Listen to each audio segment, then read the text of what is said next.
মার্কিন প্রেসিডেন্ট হিসেবে দায়িত্ব গ্রহণের পর থেকেই ডোনাল্ড ট্রাম্প বিশ্ব রাজনীতিতে আলোচনার কেন্দ্রবিন্দু। স্বাক্ষর করেছেন ২০০টিরও বেশি নির্বাহী আদেশে। এর মধ্যে অভিবাসন নীতি কঠোর করা, শুল্ক বৃদ্ধি, এমনকি নোবেল পুরস্কার দাবি করাও ছিল আলোচনায়। সর্বশেষ আলোচনায় উঠে এসেছে ইউরোপীয় ইউনিয়নের নেতাদের সঙ্গে তার বৈঠকের ছবি, যেখানে অনেকেই বলছেন ট্রাম্প তাদের স্কুল ছাত্র বানিয়েছেন। যুক্তরাষ্ট্রের রাজধানী ওয়াশিংটনের ওভাল অফিসে তোলা ছবিতে দেখা যায় রেজলিওর ডেস্কের পেছনে বসে আছেন ট্রাম্প। তার সামনে সারিবদ্ধভাবে চেয়ারে বসানো হয়েছে ইউরোপীয় ইউনিয়নের নেতাদের। ব্রিটিশ সংবাদ মাধ্যম দ্য ইন্ডিপেন্ডেন্ট জানিয়েছে, এ ছবি ছড়িয়ে পড়ার পর সোশ্যাল মিডিয়ায় ব্যাপক সমালোচনা শুরু হয়েছে।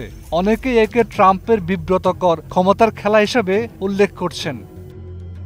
সেই বৈঠকে উপস্থিত ছিলেন ব্রিটিশ প্রধানমন্ত্রী কেয়ার স্টারমার, ফরাসি president Emmanuel Macron, German chancellor Friedrich Merz, ইতালির প্রধানমন্ত্রী জর্জিয়া মেলোনি ও ফিনিশ প্রেসিডেন্ট আলেকজান্ডার স্টাব। এছাড়াও ছিলেন ইউরোপীয় কমিশনের সভাপতি Ursula von der Leyen, NATO মহাসচিব মার্ক রুট এবং ইউক্রেনের প্রেসিডেন্ট ভলোদিমির জেলেনস্কি। অন্য এক ছবিতে দেখা যায় ট্রাম্প জেলেনস্কির দেয়া একটি গল্ফ ক্লাব হাতে হাসি মুখে ছবি তুলছেন। সোশ্যাল মিডিয়ায় একজন লিখেছেন, শক্তির মাধ্যমে স্থায়ী শান্তি কখনো পাওয়া যায় না। চাপের মধ্যে একটি অল্প সময়ের জন্য টিকে থাকে, কিন্তু দীর্ঘস্থায়ী হয় না।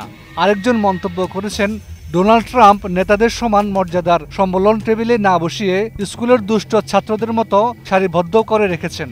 নিজেকে বসিয়েছেন কর্তৃপক্ষের আসনে।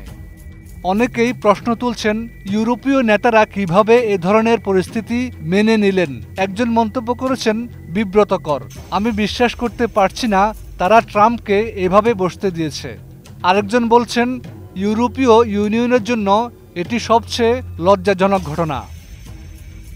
বিশ্লেষকদের মতে ট্রাম্পের এই কাণ্ড কেবল তার রাজনৈতিক ব্যক্তিত্বেরই প্রতিফলন নয়, বরং বিশ্ব কূটনীতিতে সমান মর্যাদা ও পারস্পরিক সম্মানের ধারণাকে প্রশ্নবিদ্ধ করেছে। হাফিজুল্লাহ, 21 টেলিভিশন।